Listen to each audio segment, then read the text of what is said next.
தமிழ்நாட்டில் எம்ஜிஆருக்கு அப்புறம் ஒரு பிரபலமான ஒரு தலைவராக ரஜினிகாந்த் அவர்கள் வரணும்னு நினைச்சார். அரசியலுக்கு வந்து சிஸ்டத்தை மாற்றணும் எல்லாம் பண்ணணும்னு நினைச்சார். ஆனால் இதே திமுக குடும்பம் பல மிரட்டல்களை கொடுத்து அவரை அரசியல் கட்சி வர விடாம பாத்துக்கிட்டாங்க. அந்த வலிமை, மன வலிமை நம்ம தலைவர்கிட்ட இருக்கு. நான் பதிவு பண்றேன்.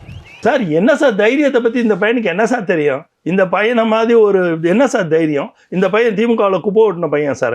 இவன் அங்கேருந்து எடுத்துகிட்டு நேராக போய் திருமாவளவன்ட்ட போனவர் சார். அங்கேருந்து பெட்டி கட்டிட்டு இப்போ இங்கே வந்து உட்காந்து இன்னும் எத்தனை நாளைக்கு இங்கே இருப்பார்னு யாருக்கு சார் தெரியும்? இப்போவே நிறைய புலம்பிக்கிட்டு இருக்காருன்னு நாங்கள் கேள்விப்படுறோம் சார். நிறைய விஷயத்தில் விஜய்க்கு எகென்ஸ்டாக புலம்புறாருன்னு எங்களுக்கு தெரியும் சார். எங்களுக்கு உண்மை தன்மை இன்ஃபர்மேஷன் கொடுக்கறதுக்கு விஜய் கட்சியில் எவ்வளோ பேர் இருக்காங்க சார். அவங்களாம் என்ன எங்கள்கிட்ட சொல்லிக்கிட்டு இருக்காங்க? இவர் முழுக்க புலம்பல் தான் பண்ணிக்கிட்டு உட்காந்துருக்காரு அங்கேயும். இதோ என்ன சார் இவர் சார், இதுக்கெல்லாம் இம்பார்ட்டன்ஸ் கொடுக்காதீங்க சார் நீங்கள்லாம். ஏன்னா ஒரு ஆதவ் அர்ஜுன் வந்து வெறும் பணக்கார பையன், பணக்கார பையன் கூட இல்லை, பணக்கார வீட்டில் சம்பந்தம் பண்ணதுனால பணக்கார பையன் ஆயிட்டார். பணக்காரனா இருக்கிறதுனால அவர் பேசுறதுக்கெல்லாம் பவித்திரமாயிருமா? என்ன அரசியல் சார் நடந்துகிட்டு இருக்கு தமிழ்நாட்டில்? இவர் திமுகவே பேசுறதுக்கு இவருக்கு என்ன சார் யோகிதை இருக்கு? திமுகவோட எத்தனை ஆண்டுகள் நெருக்கமா பழகினவர்னு எங்களுக்கு தெரியாதா?